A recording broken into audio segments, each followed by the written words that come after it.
Hey guys, welcome back to another video. Today I want to talk to you guys about how to get better results in your life. So guys, you might be watching this and you might feel like, you know, I'm working on myself. I've been trying to improve my situation in life for years or whatever, and I just feel like I'm not getting the results that I desire. So, maybe you want to make more money. Maybe you want a better physique. Maybe you want more intimacy in your relationship, or maybe you want to get better with the opposite sex, and you feel like you're stuck. You feel like you need to make changes, and that's what this video is about. So I'll start off by saying, Albert Einstein says that doing the same thing over and over again and expecting a different result is the definition of insanity, right? So if you keep doing the same thing over and over again, year after year, expecting things to be different, or expecting more money, or expecting a better body, or expecting hotter girls, and you don't achieve that, well, you have to do some evaluation, right? You have to look at yourself and be like, hey, maybe I'm not doing the right things, or maybe I am doing the right things. I just need to do more of those things and be better at them, right? So I'm going to talk about like 3 practical things here in regards to like your physique, your financial situation, and cutting out distractions. So to start off, like if you have, let's say like you're not making the amount of money you want, right? Well, maybe what you need to do is take a spreadsheet, write down all of your expenses, calculate the total of how much you spend a month.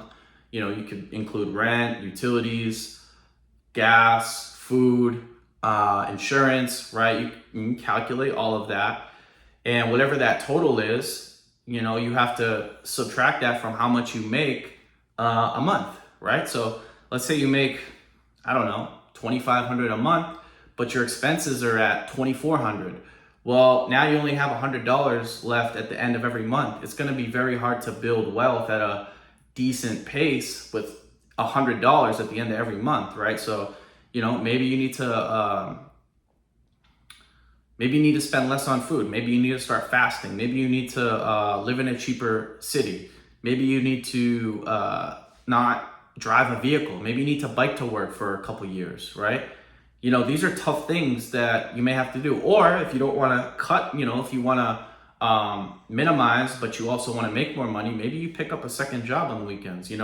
Sometimes it's not bad, guys, to work 60 to 70 hours a week for a year, 6 months to a year, just to get ahead, right? And then obviously you're not going to want to work 2 jobs your whole life, or 80 hours a week your whole life. But sometimes, guys, extreme measures or extreme issues call for extreme measures, right?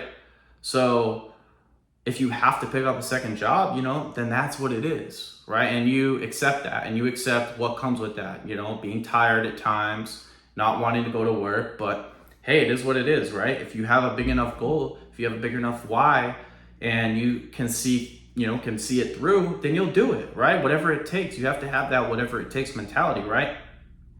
That second job, you might not like it, but hey, at the end of the day, instead of having $100 at the end of the month, now you have 500 or 1,000, depending on what you do, right?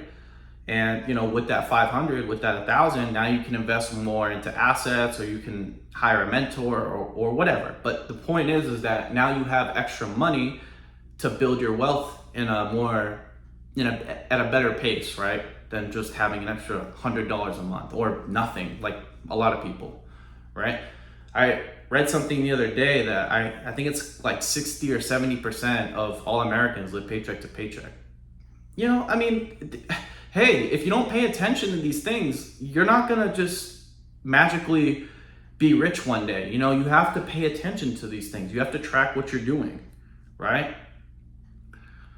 So yeah, that's kind of summarizes money. And if you want, better results with your investments and just having extra money to save at the end of every month, right? So let's talk about health, right? Let's say, your physique's not on point, you're a little fat, you have some extra chub, and you want to lose weight. Well, hey, maybe instead of, eating 3 meals a day, maybe I'm going to skip breakfast. Maybe I'm going to skip lunch. Maybe I'm not going to eat till 2 o'clock, right? Or, maybe I don't want to do some fasting, but hey, let's cut out the carbs. Let's cut the carbs out by 50%, right? And let's up our exercise, right? Let's exercise more. Instead of going to the gym just one day, maybe, I go to the gym in the morning and then after work, I go for a 30-minute walk, right? So you have to look at your life and understand that, when it comes to your physique, that no one's going to do that work for you. Your body is yours. There is no getting lucky with a good physique. It is completely up to you. Now, some people have good genetics. Obviously, I'm not talking about those people. But if you really want results, if you want to be shredded, if you want to have a really good physique, it's up to you to make those adjustments with your diet, with your exercise, how you move, how you sleep as well. Maybe you're just not sleeping enough. Maybe you have to add an extra hour or two of sleep, right?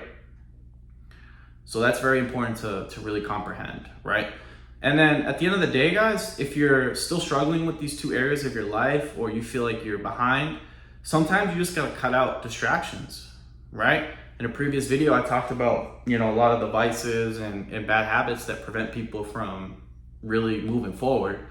But guys, it's no joke. Video games, a lot of people spend 4 to 8 hours a day on video games, right? I know people that I used to play Halo with, shout out to them. I love Halo, but they'd spend all day, 12 hours a day. Like I'd be at work sometimes and I'd pull up like the Xbox app on my phone just to see like what's going on, or if, I got a message, and I'd see people playing at like 12 in the afternoon, 11 a.m. And I'm like, wait, shouldn't y'all be at work? And, to me, it's like, video games are very, when it comes to, guys, video games are very, very time consuming, right? And especially, if you have a team that you're playing with, or you have friends that game all the time, it can be very consuming. And then, video games have a certain progression system, whether it's, ranked or whatever, that it's designed to keep you playing, right? Because when there's no ranking system, or there's no like leveling up, what are you gonna play for, right? You don't have anything, you have no goal to aim for, right? So that's how video games are designed. They're designed to keep you playing all the time, right? And then I also put pornography, right? Because like I said, if you're sitting there an hour, 2 hours a day, or let's say, you struggle and you relapse like twice a day, 3 times a day, and you spend an hour each session trying to look through to find a good video. That's 2 to 3 hours a day that you could have spent budgeting, or you could have spent at a second job, or you could have spent learning something, right? So pornography is also very energy draining, but from a time standpoint, it's very time consuming as well. And then parties, right? So parties are going to really empty your wallet, because what do people do when they party? They drink, they smoke, right? And alcohol and marijuana is not free, guys. So, a dime bag, I don't know how much that is. I know one of my buddies spends like $100 a week on weed. It's just, they are people that spend a couple $100s a week on just alcohol and marijuana, and that is significantly going to kill you from a financial standpoint, right? So you may not be partying, but even just the mere consumption of these, substances is very time consuming. Because, okay, like let's say you spend $200 a week on alcohol and marijuana, right? There's a good chance 3 to 5 days a week you're going to be in a state of you're basically going to be sedated, and in that state of sedation, you're not going to be able to be performing at a high level. You're not going to be productive. You're just going to sit there and be, oh, like I'm high, or you're just like, you know what I mean? Like you're not going to be in a state to be able to do anything from a cognitive or even a physical level, right? How the hell are you going to go to work high as shit, right? Like people are going to look at you like, yo, you're fucking crazy. And if you are at work, you're not going to be performing 110%. You're going to be like 50%. Most people that show up high, to school or to work, they're bullshitting the whole time because they're high. They're just eating, right? So I don't know. you guys got to really understand that this is serious stuff, right? Your life is very serious. And, if you're not where you want to be, if you feel depressed or you feel like you're stuck, you have to really evaluate these areas of your life and pay more attention to what you're doing, right? Because like I said, no one's coming to save you, especially as a man, right? We create our value, right? So, no one's going to do the work for you. Now, people may come to help you, but people aren't going to want to help you if you're in a state of complete disaster and you don't have anything to show for it, right? I remember one time, this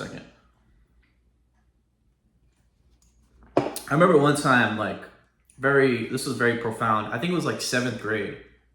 And we were writing, like 7th grade, we wrote a lot of this was for English class. We wrote a lot of essays, right? For whatever reason. We just wrote a lot of essays that year. And the teacher said one thing that was so profound, and I remember it. She said that, because a lot of people just didn't write essays. So basically how it worked was we'd have we'd read like a book on Monday or something, or read a chapter, or we'd read an article on something. She'd give us an article to read, and then she'd basically give us an essay topic to write on what we thought of the article, basically. So what happened is that we'd read the article on Monday. She'd address what we were going to write about. And then maybe Tuesday or Wednesday, the draft would be due. So not the final essay, but the draft would be due.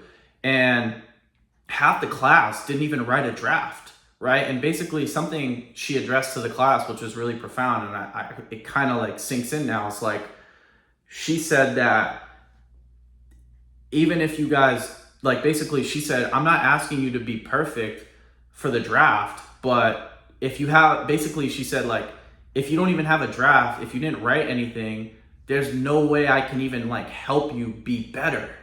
So in the same way, it's if someone comes in your life and you expect them to be able to help you with something, or even if they could help you with something, maybe they can help you with something, but you're not even in a rough draft state. You're not even a state that's helpable, right? You're not going to be able to receive that opportunity or be mentored, right? So it's just kind of funny how that connects to what I'm talking about here. But you guys want to be ready for opportunity whenever it presents itself, right? So you might not know everything now. You may not understand business. You may not understand marketing. You may not understand how to invest. But at least if you have some general idea of what you're doing, you may not know everything. Like I said, at least you can have some positive feedback with somebody who can help you, where they can teach you something that you may not know. Because you may know something that they can, say oh, shoot, he's trying, maybe he knows how to do this, but, hey, I can help you with this.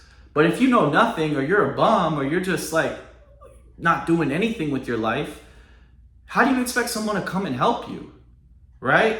So I'm not saying that, this is going to be, you have to do everything by yourself, but you have to really start to put together these different aspects of your life, so that when opportunity comes, or when that mentor does show up in your life, or when you feel like you need to get to that next level, you have something to show for, so they can kind of feed off of what you're giving them and then give you more, right? So that's very profound, right? Because a lot of people think that, especially men, a lot of people think that someone's coming to save them, and all I need to do is just pray for it. All I need to do is just, manifest it and visualize it. And that's not how it works. I mean, you can use those affirmations and visualization and prayer, of course, right? But you also have to put the work in, right? You also have to work behind all the prayer and the affirmations and the visualization, right, that you're doing, right? So yeah, guys, that kind of concludes this up.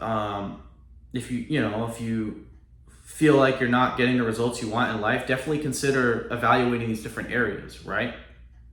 And if you still feel like you're not getting results, then maybe you need to hire somebody. But a lot of what you're struggling with, whether it's money, whether it's your health, whether it's addictions, a lot of it can be, made less severe or exacerbated by you just evaluating what you're doing. Because most people don't even stop during their day or during their week to really sit down and write out, a budget plan or a meal plan or a workout plan, right? They don't, right? Most people just wing it. Oh, I'm just gonna try to save money. I'm just gonna try to make more money. Oh, I need to cut back. I need to just lose some weight, rather than actually going in and do a detailed like plan, right? So yeah, guys, that's it. That's all. I hope you enjoyed this video. If you enjoyed the video, make sure to give it a thumbs up. If you are new to the channel, make sure to subscribe. And if you have any questions, leave them in the comments. And as always, I hope you guys have a good one. Peace.